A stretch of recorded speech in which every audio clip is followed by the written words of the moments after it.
ফটিকছড়ি উপজেলার বাগানবাজার ইউনিয়নের হাতিরখেদা এই এলাকার ২০ একর পাহাড়ি জমিতে বিদেশি আম চাষ করেছেন ৪ উদ্যোক্তা।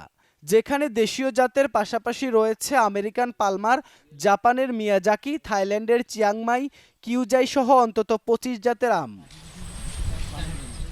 উদ্যোক্তারা বলছেন, দেশে আমের বাজার যেমন বাড়ছে তেমনি চাহিদা বাড়ছে বিদেশি আমেরও, যাতে দাম ও লাভ বেশি।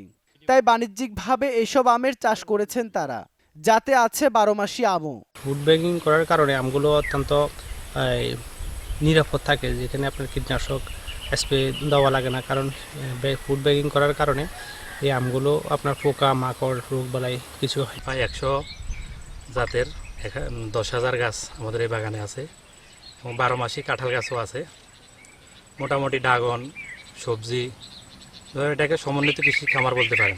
অনলাইনে বিক্রি হয় এই আমগুলো, আপনার মনে করেন দেন কোরিয়ানে যায় আপনার কক্সবাজার, ঢাকা, তারপরে ময়মনসিংহ, খুলনা, বরিশাল, ফেনী।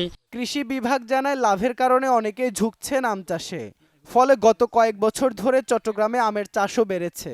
যেমন গত ২০২৪-২৫ অর্থবছরে বাণিজ্যিকভাবে দেশি বিদেশি আমের আবাদ হয়েছে ৩,০৯৫ হেক্টর জমিতে।